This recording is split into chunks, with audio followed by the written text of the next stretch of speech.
कार्यक्रमाचे अध्यक्ष वंदनीय गुजन वर्ग आणि माझ्या प्रिय मित्र मैत्रिणींनो, सर्वांना माझा नमस्कार. मी संस्कृती संतोष वाघमारे. आज 6 डिसेंबर म्हणजेच महापरिनिर्वाण दिन, म्हणून मी तुम्हाला थोडी माहिती सांगत आहे ती तुम्ही शांतपणे ऐकून घ्यावी अशी माझी नम्र विनंती.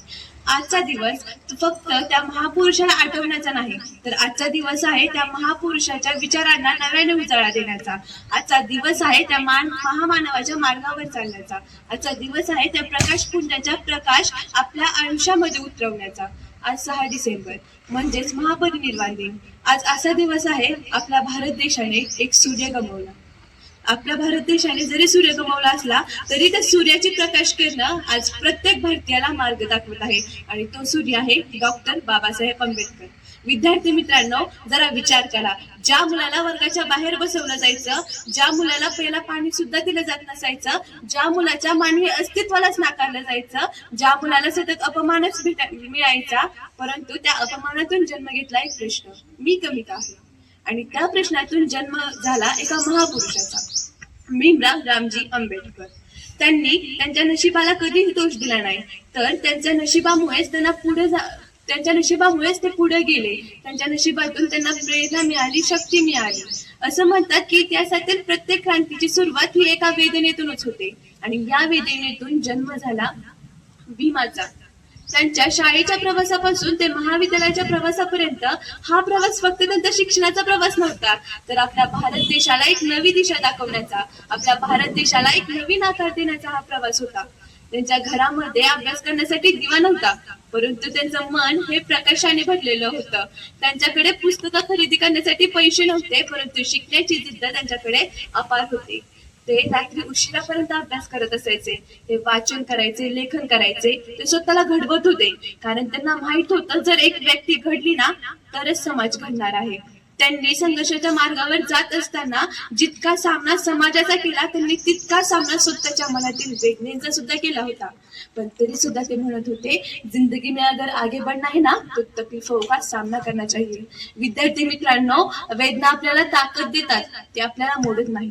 आणि एक दिवस असा आला, ज्या मुलाला सतत अपमानित केले जायचे त्या मुलाच्या हातात राष्ट्राचं सर्वात मोठं आणि सर्वात महत्वाचं कार्य सोपवण्यात आलं, आणि ते कार्य होतं भारतीय संविधानाची निर्मिती. ही फक्त एक जबाबदारी नव्हती, तर हा संघर्षाचा विजय होता. आपल्या जगातील कोणत्याच देशाचं संविधान इतकं न्यायप्रिय, शक्तिशाली, महान, सर्वांना एकत्रित आणणारं नाही, परंतु आपल्या भारत देशाचं आहे. कारण आपल्या भारत देशाचं संविधान हे डॉक्टर बाबासाहेब आंबेडकर व अन्य नेत्यांनी मिळून लिहिलेले आहे. संविधान तयार होण्यापूर्वीचा भारत आणि संविधान तयार झाल्यानंतरचा भारत यामध्ये जमीन आसमानाचा फरक आहे. जिथे सामान्य मानवाला जगण्यासाठी अधिकारही नव्हता, तिथे डॉक्टर बाबासाहेब आंबेडकरांनी समतेचं सिंहासन उभा केलं. त्यांनी दलितांना आवाज दिला, स्त्रियांना अधिकार दिले आणि शिक्षणाची दारे सर्वांसाठी उघडी केली. त्यांनी आपल्याला दिलेलं संविधान हे फक्त पुस्तक किंवा पान नाही, तर ते आपल्या आयुष्याचं पासपोर्ट आहे. ते आपल्या स्वप्नांचं कवच आहे. ते आपल्या स्वाभिमानाची ओळख आहे. डॉक्टर बाबासाहेब आंबेडकर हे फक्त एक नेते नव्हते, तर ते एक क्रांती होते. डॉक्टर बाबासाहेब आंबेडकर एवढं सगळं करून सुद्धा थांबले नाहीत. त्यांनी समाजाचे विचार बदलण्यासाठी जागोजागी जाऊन हजारो भाषणं केली. जागोजागी जाऊन त्यांनी हजारो आंदोलने उभी केली. जर तुम्ही त्यांचे भाषण ऐकले तर तुम्हाला ते समजेलच. तो आवाज फक्त शब्दाचा नव्हता, तर तो एक गडगडाट होता. तो आवाज ऐकून झोपलेला समाज जागा होत असे. तो आवाज ऐकून भीतीचं बळ हे मोडून पडत असे. तो आवाज ऐकून लाखो करोडो लोकांनी आपलं आयुष्य बदललं होतं, आणि तो आवाज अजून सुद्धा सुरू आहे. हो विद्यार्थी मित्रांनो, आपल्या सर्वांमध्येच एक छोटा आंबेडकर आहे. तो कधी आपल्या स्वप्नात, तर तो कधी आपल्या मेहनतीत दिसतो, कधी आपल्या जिद्दीमध्ये, तर तो कधी आपल्या धडपडीत दिसतो. प्रश्न फक्त एवढाच, आपण त्याला झोपू देतो की जागा ठेवतो? डॉक्टर बाबासाहेब आंबेडकर सांगतात, शिक्षण घ्या, कारण शिक्षण आपल्याला सन्मान देतं. मेहनत करा, कारण मेहनतच आपल्याला घडवते. नीतिमत्तेने जगा, कारण हाच खरा आपला स्वाभिमान आहे. आणि अन्यायाविरुद्ध उभं राहा, कारण हीच डॉक्टर बाबासाहेब आंबेडकरांची शिकवण आहे. नाही गेले ते नाही गेले, ते आहेत जिवंत. ते संविधानामध्ये आहेत, न्यायामध्ये आहेत, प्रत्येक चांगल्या कृतीमध्ये आहेत, ते विश्वासामध्ये आहेत, ते सत्यामध्ये आहेत. नाही गेले ते. आता तो दिवस 6 डिसेंबर 1956. पूर्ण भारत शांत झाला. हवा थांबली होती. आभाळात काळे ढग जमा झाले होते. आकाशही रडत होतं, कारण भारताचा सूर्य हा अस्ताला गेला होता. सूर्य मावळतो पण त्याचा प्रकाश कधीच संपत नाही. तो सूर्य अजून सुद्धा प्रत्येक भारतीयाला मार्गदर्शन करत आहे, मार्ग दाखवत आहे.